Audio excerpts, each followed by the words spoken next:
সামনে পবিত্র ঈদ উল আজহা, অথচ আনন্দের এই আবহের মাঝে দেশ জুড়ে ভর করছে এক চরম আতঙ্ক।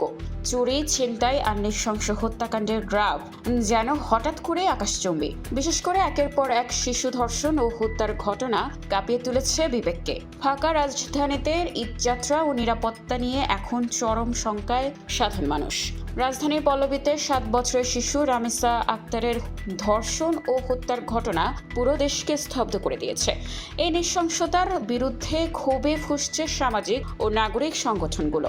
রামিসা হত্যার দ্রুত বিচার ও শিশুদের নিরাপত্তা নিশ্চিতের দাবিতে রাজপথে নেমেছে জাতীয় শিশু কিশোর সংগঠন, ফুলকুড়ি আসর এবং জাতীয় ছাত্র শক্তি। মানবাধিকার সংস্থা আইন ও সালিশ কেন্দ্র বা আশোকের সাম্প্রতিক পরিসংখ্যান বলছে, দেশের শিশু সুরক্ষা ব্যবস্থা এখন চরম সংকটে। 2026 সালের প্রথম 5 মাসে অন্তত 118 জন শিশু ধর্ষণের শিকার হয়েছে, আর ধর্ষণ ও নির্যাতনে প্রাণ হারিয়েছে অন্তত 17 জন নিষ্পাপ শিশু। আশোক মনে করে এটি রাষ্ট্রীয় সুরক্ষা ব্যবস্থার ব্যর্থতা এবং সামাজিক জবাবদিহিতার চরম সংকট। অপরাধের এই গ্রাফ কেবল রাজধানীতে সীমাবদ্ধ নয়।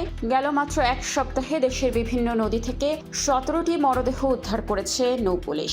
গ্রেপ্তার করা হয়েছে 3 শতাধিক আসামিকে। এদিকে নারায়ণগঞ্জের 2,500-এ মাটি কাটার দ্বন্দ্বে কুপিয়ে হত্যা করা হয়েছে এক বিএনপি নেতাকে। আর গাইবান্ধার মাদকাসক্ত ভাগ্নের হাতে নৃশংসভাবে খুন হয়েছে আপন ফুপু। জনগণের এই উদ্বেগ আর ঈদযাত্রা নির্বিঘ্ন করতে শেষ পর্যন্ত মাঠে নেমেছে বর্ডার গার্ড বাংলাদেশ বা বিজেপি।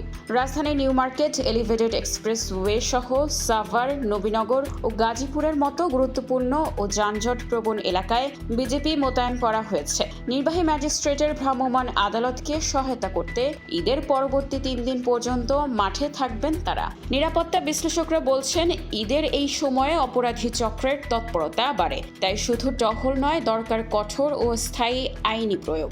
সরকারের এই বাড়তি নিরাপত্তা ব্যবস্থা সাধারণ মানুষের জানমালের কতটা সুরক্ষা দিতে পারে, এখন সেটি দেখার বিষয়। নিউজ ডেস্ক, খোলা কাগজ, ঢাকা।